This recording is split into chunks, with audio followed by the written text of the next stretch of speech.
Bonjour à tous et à tous, j'espère que vous allez bien. On se retrouve pour une nouvelle vidéo. Et dans cette vidéo, aujourd'hui, je vais vous donner une stratégie qui va vraiment vous sauver la vie. Tout simplement parce que cette stratégie-là vous permet tout simplement de suivre vos trades sans vraiment les suivre. Eh bien, je vais même expliquer dans quelques instants. Mais en gros, je vais vous donner le nom de cette stratégie-là. Donc, c'est ce que vous avez déjà lu, tout ce qui est titre et tout. Bien, cette stratégie-là, c'est tout simplement le trading stop. Ne voyez pas en soi une façon tout simple de ne plus trader, ne plus regarder ses trades. Non, c'est juste pour nous faciliter la tâche, c'est tout. Eh bien, aussi, ce que je vais vous donner comme conseil, c'est que ne banalisez pas cette stratégie-là. Non, pas du tout. C'est une très bonne stratégie. C'est une façon de permettre à votre position d'être suivie. Eh bien, vous allez tout simplement placer un niveau de stop. Donc, lorsque le cours du marché évoluera, eh bien, le stop loss se déplacera en quelque sorte. On va appeler ça un stop loss dynamique. Donc, il se déplacera de plus en plus. Par exemple, si vous avez mis un stop loss, je ne sais pas moi, à 100 points qui correspond tout simplement à 10 pips, eh bien, le prix, lorsqu'il évoluera, par exemple, dans une position en sell, eh bien, le stop loss, lui aussi, évoluera. Donc, il y aura toujours un écart de 10 pips entre votre position, donc entre votre point d'entrée et votre stop loss. Donc, à chaque fois qu'il descendra, eh bien, votre stop loss aussi descendra tout en gardant l'écart de 10 pips. Et vraiment, c'est une belle stratégie qui est assez bonne, on va dire. Et donc, comment placer un trailing stop? C'est tout simple. D'abord, il faudrait dire que moi, je trade très rarement, voire même quasiment jamais, sur MetaTrader. Tout simplement parce que je me sens pas très à l'aise. Je suis plutôt TradingView. Mais pour cette vidéo, j'ai décidé de faire sur MetaTrader pour vous montrer un petit peu comment l'utiliser. On va d'abord prendre, je sais pas moi, une position. Et donc, moi, j'ai fait une petite analyse au niveau de l'H1. Donc, en daily, on a carrément une chute du prix. Donc, je sais pas, moi, on va miser un petit peu sur l'achat à ce niveau précis-là. Donc, je vais acheter, tout simplement. Donc, je vais acheter et je vais mettre, je sais pas, mon trade profit juste là. Donc, à 1,71 375. Donc, 1,71 375. Donc, j'achète, tout simple.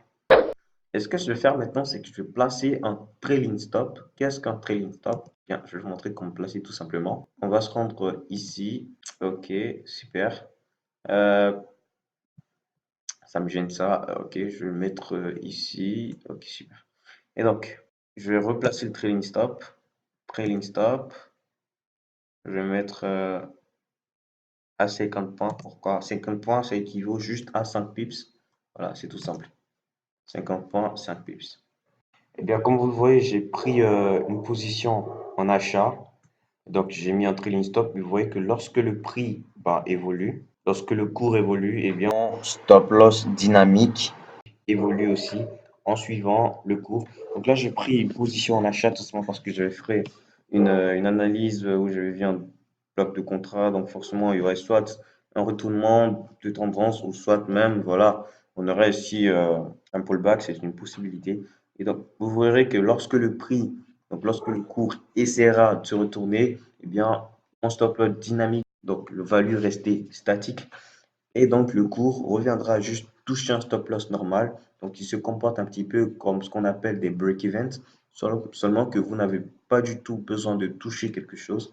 Eh bien, votre MetaTrader s'occupe de tout.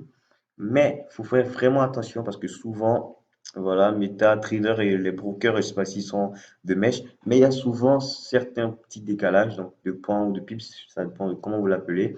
Eh bien, souvent, on va dire que le broker bouffe sur vos nombres de pips. Donc, au lieu, par exemple, de 50, il va mettre à 60 ou 70. Donc, il faut vraiment que vous soyez vraiment très, très minutieux.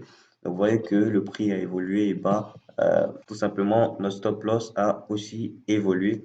Donc, c'est tout simplement une façon pour sécuriser vos gains au fur et à mesure pour ne pas vraiment vous perdre. Par exemple, dans le cas de personnes qui font du scalping, ils auraient par exemple mis, je ne sais pas moi, 5 positions d'achat et donc ça les aurait fait tout simplement 100 dollars très rapidement. Et avec le trailing stop qui suit leur position, eh bien, ils auront tout simplement gardé leur position et auront avancé tout simplement. Donc, c'était un petit peu notre petite vidéo pour vous montrer un petit peu comment marche le trading stop, comment profiter de cette stratégie-là. Et j'espère vraiment que cette solution vous aura aidé. Je vais un petit peu spoil les prochaines vidéos. Donc, actuellement, je suis en train de travailler sur une vidéo qui vous permettra voilà, de faire de l'argent, donc parce que j'ai entendu vraiment beaucoup de choses qui me disaient par exemple que je fais des vidéos sur le trading, c'est bien vrai, mais comment, par exemple, pour ceux qui n'ont pas assez de sous pour se lancer en trading, comment ils feraient, comment éventuellement, voilà, ils pourraient se lancer dans le trading. Donc j'ai trouvé des façons pour vous de gagner de l'argent sur Internet. Et j'espère vraiment que vous apprécierez cette. Comme je le disais, lorsque le cours du marché a essayé de se retourner, eh bien, il a tout simplement touché notre stop loss dynamique et nos positions se sont tout bonnement fermées. Donc, c'était un petit peu tout pour cette vidéo. J'espère qu'elle vous aura plu. Et sur ce, n'oubliez surtout pas de vous abonner, de lâcher un petit like, ça fera vraiment plaisir.